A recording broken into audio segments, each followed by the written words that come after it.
This podcast is sponsored by Propertymark, the professional body and regulator for estate and letting agents, commercial property agents and auctioneers. Search Propertymark Protection to find an expert who understands your local property market. Hello everybody, thanks again for tuning in. Always great to have you on board. I'm going to be talking to Nathan Emerson from Propertymark again in today's episode, and we're going to be talking about all of the different things that Propertymark are involved in at the moment. There's a lot going on within the industry. There's a lot of reforms. There's a lot of change coming down the track. So really pleased to have the opportunity for a bit of time with Nathan to hear what they're about. Nathan, it is a busy time, isn't it, at Propertymark? What are you up to? Give us the lowdown. We are indeed very, very busy. So from a consumer point of view, we are starting now to spread the word to the consumers about the difference that a regulated Propertymark agent does deliver, and the levels of training that we provide, and the levels of support that we provide those professionals to ensure that the consumer is getting the best levels of service that are available. And I think that's quite important. There's been a lot of changes that have happened in the housing market recently. There's a lot of new legislation coming through, and without the support to deliver that and the support to reiterate that into a workable format from government legislation, it's organisations like ourselves that help the professionals on the ground support the consumer and deliver the right service within the bounds of legislation. I couldn't agree with you more, Nathan. And here's somebody who makes half of an attempt at following the market, and I have been involved in the market for 25 years. I trained as a surveyor, and blah blah blah, and I do keep up with all of the press. But there's a lot going on. There's a lot of change. There's a lot of chat. Are things some things are supposedly happening. Some things might not happen. Some things are forecast. Some things are happening. It is a proper minefield, and that's, as I say, speaking with someone who attempts to know what they're doing. So I'm really pleased that pleased to be talking to you. Pleased that our listeners can have the benefit of actually hearing it from the horse's mouth. What is happening? What's going to happen? And what does the future look like? Can you give us just the kind of the headlines, as it were, on the different things that are going on? Yeah, I think probably one of the most topical areas at the moment, the government just produced their white paper, and that itself it indicates a number of different avenues that they're looking to get, and probably the biggest thing that most people are featuring is the potential abolition of the Section 21 agreement, which for those that rent properties, it's the mechanism that a landlord uses to obtain repossession of a property, and the tenant doesn't have to have done anything wrong. So long as the tenancy has reached the appropriate stage, the landlord can give a Section 21 notice, or the agent acting for the landlord can, requiring the tenant to leave. Obviously, tenants very often are in a property and they want to stay there for a period of time, and it's become their home. And so the idea is that will become, there'll be standardised processes which will allow the trigger of a repossession, but it won't be a no-fault eviction, so to speak. So that's quite a major piece of change. But again, equally, there are checks and balances that need to come into place with all of this. There equally are good landlords, there are bad landlords, there are good tenants, there are bad tenants, and so is that up and running now? It's not up and running now. This is where they just indicated that they are wanting to go in the new DLUC white paper that's come out. So that will be quite a major change in that respect, really. As you say, that both tenants, landlords and agents need to be fully across. Yeah. Absolutely right. And I think the one thing is, what a lot of people get confused is because there is an awful lot that goes into the media about different types of legislation coming through, but we don't just have the UK government, we have the devolved nations as well. So we have Scotland, we have Wales, we have Ireland, all of which are developing slightly different pieces of legislation, which will come through into the main news, and people articulate that, that must apply to me. Yes. Doesn't. There are different pieces of legislation for each of the devolved nations now, and they are all slightly different dependent on where you are. Wales probably the biggest one, because In the UK, we have a tenancy agreement. Wales is now going to move to contract. So effectively, when you take a house out, you'll be taking a house out under a contract, not a tenancy agreement. So that is quite a major change. And the jurisdiction and control of that will fall under the county court. So it's a very different process. Nathan, you have such a fun job. Honestly, our houses and where we live and where we rent and where we buy and what we sell, it's so central to everyone. It's so emotional. It's so tense. It's stressful. It's financial. It's everything. And it's always changing. So I'm glad you're in the hot seat. Thank you. Tell me about just on the, let's carry on talking about renting and landlords and that kind of thing. Tell me about deposit passports and what's yeah. So obviously the biggest issue that has been for a lot of tenants, and certainly as rents have gone up and the amount of deposit they're putting down, is obviously proportional to that. The biggest issue for a lot of tenants has been at the time they come to vacate a property, they need to obviously have organised their next property. And very often that means they have to put a deposit down, but they very often rely on the deposit that's come from their existing property to go through. However, when you move out of a rented property, it's usually checked for the condition of it compared to when you moved in. Mm-hmm. And the deposit is used to offset any issues which may have arisen while you were the tenant in the property, which can mean that there are shortfalls in the amount of money you've got available to put down on the next property, and the time scale that money can be released.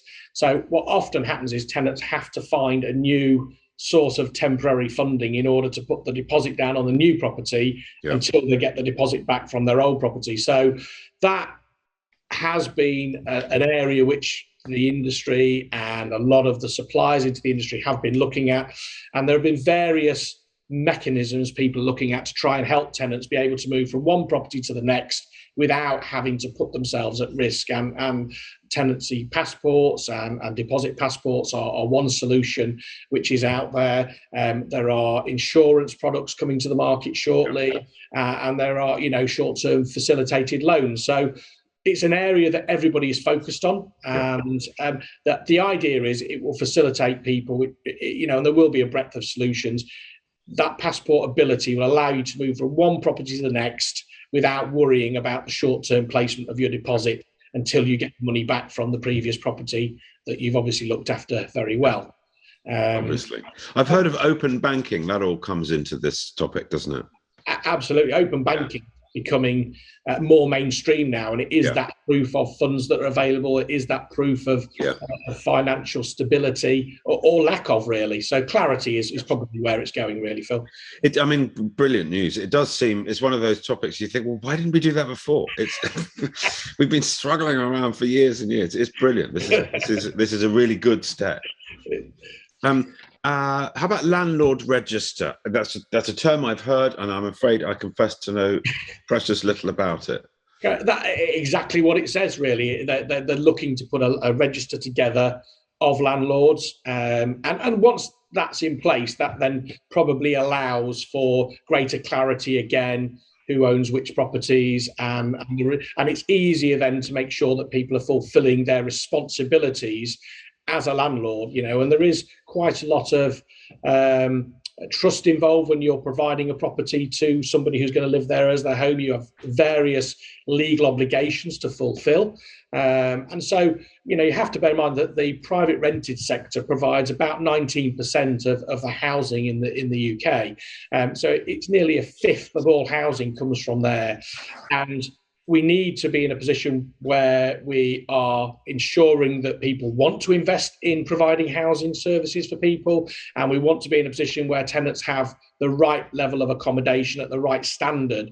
And so all of this is in the right thing. We don't want too much to bash tenants, and we don't want too much to bash landlords. It wants to be a marketplace that landlords want to invest in and tenants feel comfortable renting in. And that takes away the pressure from local authorities to build lots and lots of new houses and houses and things, which at the moment they don't have the resources to do. Simple as that. So I guess it's a constant process of tweaking and adjusting and keeping things fair and balanced for both sides, because as you say, they both got responsibilities. Absolutely. Both rely on each other. Yeah.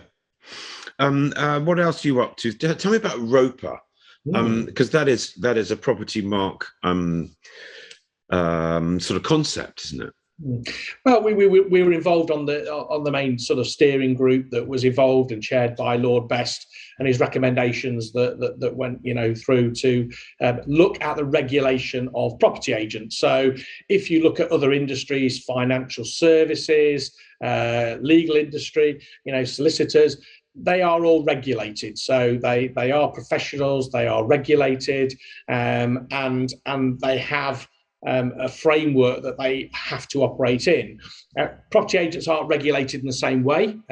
So the whole idea of this would be that agents would need to attain a certain level of standard, they'd need to have a certain level of qualification to actually enter into there, because you are dealing very often with people's biggest assets, or indeed people's livelihoods in the case of tenants. So level of legal responsibility that's involved, and the advice that you're giving to people day to day. The theory being that if we can raise those standards, it will help to avoid the pitfalls of rogue operators that are actually out there, and allow policing to be much better. And so it isn't purely a Propertymark thing. A lot of the sector are calling for it, and have called for it for a considerable period of time. And the professionals that are operating in it today, by and large, hold very high standards anyway. And you want to take it further. Those in the industry that operate well don't like to see the public being disadvantaged, and we all want those standards there to ensure that people understand the level that's out there, and the professionalism that the market offers. I felt very sort of fortunate and privileged in my working life. I had a home search business for 12 years that was sort of London focused, but so I was very familiar with all of the agents across London. But working on the television, location, and love it or list it, nowadays I'm constantly traveling the country, and I've been doing that for 22 years. And so every week I'm in a different place, meeting different agents, different price brackets, different styles of house. And I think the quality of agency nowadays is absolutely first class. I really do. I'm hugely impressed at all parts of the country. There's the odd one, but it's not an easy business. It looks easy. Sometimes it looks easy, but actually it's not easy. And there's a lot of intricacies and a lot of variables and a lot of people to keep happy. And now, of course, there's a lot more rules and regulations to follow. So I think RoPA is got to be welcomed all round. Yeah. I think it's the next natural progression, really. Yeah, it's great to see. It will be great to see us in line with accountants, solicitors, and all the areas of the other professionals that we are dealing with throughout those transactions. We're the only people that aren't officially regulated. Okay. So Nathan, are we saying, cut through all of this, are we actually saying finally that we might get our transactions through a little bit quicker? Well, that is a great question, and the length of time for a sale has taken. COVID has been a great focus. It was responsible for delays in time, but it has also helped us all focus. There's been work going on for years looking at the length of time, because despite technological advances, the timescales 15 years ago were quicker than the timescales today. And transactions slipped and became, even between agreeing to buy a property, many years ago you could exchange within 4 to 6 weeks quite comfortably. Then it became 8 weeks, then it became 10 weeks, then it became 12 weeks, and we got to the stage where transactions were comfortably taking 16 to 18 weeks, even on a fairly smooth transaction, to exchange contracts.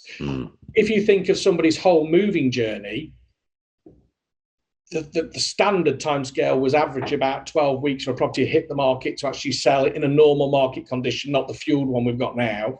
If you then add another 14, 16, 18 weeks on top and another 2 weeks for completion, the whole journey alone could take somebody 6, 7, 8 months by the time they'd extrapolated themselves through that and found a new property and moved. And that's if it all goes well. And that's if it all goes well. So there's a lot of work being done to try and help the consumer and to help the other professionals liaise with each other. We have a home buying and selling group, which various stakeholders, from conveyancers to the law society, financial services, are all involved in that. And we're also looking at the amount of transparency that's out there for consumers when they look to buy a property. So information that is presented up front is being increased, and there's some serious work going on at the moment with government to ensure that information is publicised not only through estate agencies but also on the portals as well. So when people make a transactional decision, Phil, they can actually do that based on the fact they have better the information in place to do that, rather than run out and view a property and then find out that it's not. Well, hopefully they may have found their way onto the Move IQ website and bought one of Phil's property reports, which would do exactly that. It would do exactly that, Phil. I know we are. I mean, forgive me, because it's a topic of frustration for everybody involved. Because for years, for decades, we've been talking about that we're going to speed up the market, we're going to get all stakeholders involved, everybody wants this, but it doesn't seem to happen. And as you say, actually, it's got slower. But let's live in hope that actually, as you said, perhaps during COVID, actually we've had to get technologically quicker and more efficient, and the information is out there. It doesn't feel like rocket science. I'm not involved, but it doesn't feel like rocket science because the information exists. Let's just get it to where it needs to quickly. Everybody can assess, make opinions, make decisions, and get on with it and move everyone happy. Absolutely right. If only the world was so simple. Nathan, that's terrific. I really appreciate your time. I know you've got a lot going on. Is there anything that we've missed? Is there anything else that we should talk about? Or seeing as I've got you in the hot seat, am I allowed to ask how are conditions out there in the market? Absolutely. The market's quite fluid, really. We still have a lot of demand, which is fantastic, bearing in mind the stamp duty holiday ended. We have seen interest rates go up, but there is a lot of demand out there still for properties. There is a shortage of stock coming to the market, and that is both in the terms of sales and lettings, because people want to be sure about the move they're making. But if they do decide to make the move, there is a readily available number of buyers out there. So we have record numbers of buyers wanting to buy. Stock in most estate agency offices is down 50% from where they would normally be. And so there is, supply and demand at the moment is making it very much an active marketplace, really, Phil. It feels to me that there's an awful lot of people that are looking to move, but because there's so many more buyers than there are properties for sale, people are just holding off putting their house on the market. They want to move and they think, well, I could sell my house really quick, but I can't find anything to buy, so I'll just hold off. So we're going to get into a stalemate situation, which is actually not good for anyone. Well, the good news about having a slow conveyancing process, Phil, actually is the other way around. You can actually be in a position where you do find a buyer for your property and you actually have plenty of time to go out there and find. And if agents know that you've sold, then they know you're in a position to proceed. They will let you know about the properties coming to the market very, very quickly. And so people shouldn't be afraid of that, because 9 times out of 10 people do find the house that they want. It's about being in a position to proceed, because then the estate agents take them seriously. They'll give them the heads up about properties that are just coming to the market, and people get opportunities they won't get if they can't proceed or they haven't sold their own properties, Phil. So actually the longer sales time is beneficial in a market like today, because if you sell, you've still got 3 or 4 months to find somewhere before obviously you're looking at needing to even think about moving out your house, really. Well put indeed, Nathan. You should have been an estate agent or a salesman. I really appreciate your time. Great to catch up with you. Please keep doing all that you're doing at Propertymark. I know there's a lot on your plate, but it's important stuff and you're doing a brilliant job. So thank you. Thank you very much. Nice to talk to you. Bye. Cheers.